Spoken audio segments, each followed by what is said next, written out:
Let us face, without panic, the reality of our times, the fact that atom bombs may someday be dropped on our cities. And let us prepare for survival by understanding the weapon that threatens us.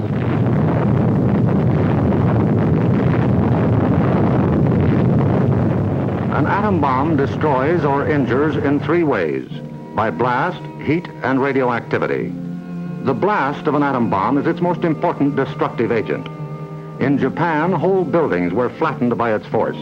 However, many buildings of sturdy construction, even though close to the explosion, remained standing. The principal dangers of blast are flying glass and debris, the fires it may start, and the danger of being crushed in collapsing buildings. The atom bomb destroys by heat. People caught in the open as far as 2 miles away suffered flash burns. Yet, protection could have been easily achieved. Here, a bridge post and rail shielded the surface behind it. Any solid material afforded similar protection. The third weapon of the bomb is radioactivity, thrown off at the instant of explosion. However, the majority of people exposed to radiation recovered completely, including a large percentage of those who suffered serious radiation sickness. Today, they lead normal lives. They bear children. Their children are normal. These, then, are the weapons of the atom bomb that we must protect against: blast, heat, and radioactivity.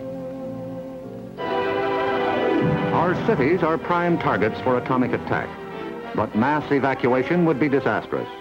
An enemy would like nothing better than to have us leave our cities empty and unproductive. If an emergency should come, our factories will be battle stations. Production must go on if we are to win. Our offices and homes will also be posts of duty, not to be deserted. With the knowledge of the first atomic explosions to guide us, our chances for survival will be far better than those of the people of Hiroshima and Nagasaki, if we act on our knowledge and are prepared. The first job is to look over your own home for shelter possibilities. If you live in a private home that is well built, the cellar is the safest place to be. The lower you get, the more barriers there are likely to be against blast, heat, and radioactivity. Select the basement wall nearest the probable target area of your city. If the house is blown over, it will most likely fall away from this wall. If you have a workbench or strong table big enough to get under, move it into your shelter area near a wall or strong supporting column. If the time comes when you actually have to take shelter, lie under the table.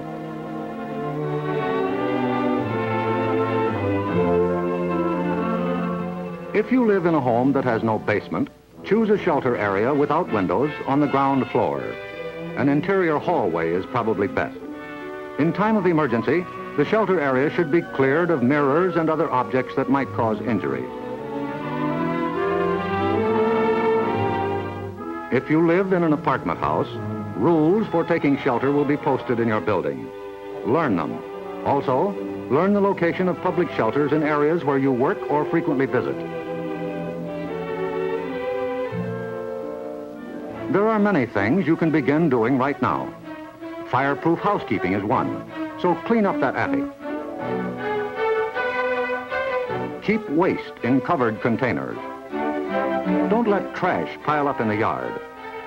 Set aside a small supply of canned goods. They're safe from radioactivity. Have a good flashlight on hand. Electric lights may go out. Keep a first aid kit and learn how to stop bleeding.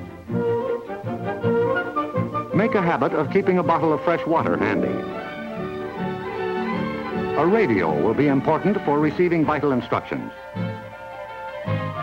Finally, prepare the shelter area and collect all necessary shelter equipment.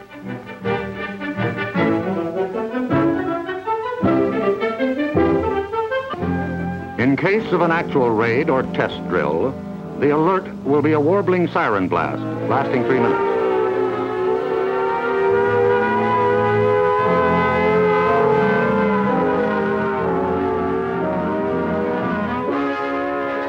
Once you hear this, act fast.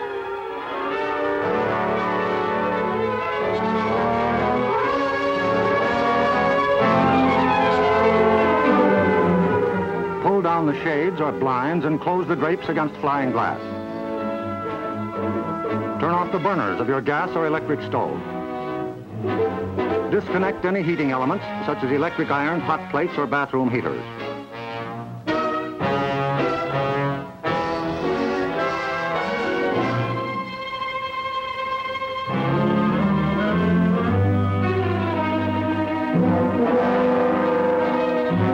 Close all outside doors, but leave them unlocked. Turn off the gas or oil burners.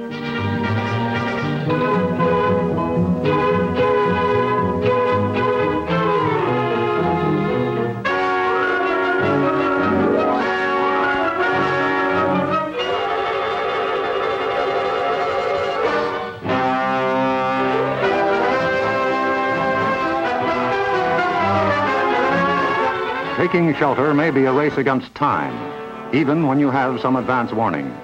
But possibly, there may be no time. An attack could come without warning. The sky would suddenly light up. If a doorway is right at hand, use it. If the nearest shelter is more than a couple of steps away, fall to the ground immediately. Flying glass and debris are immediate dangers, so stay where you are until you're sure it's safe to move.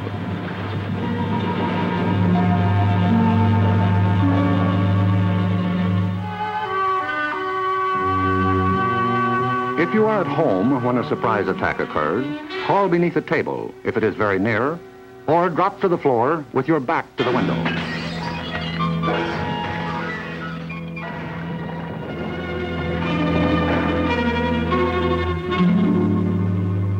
The immediate danger is over in about a minute, unless the explosion occurred near the ground or water.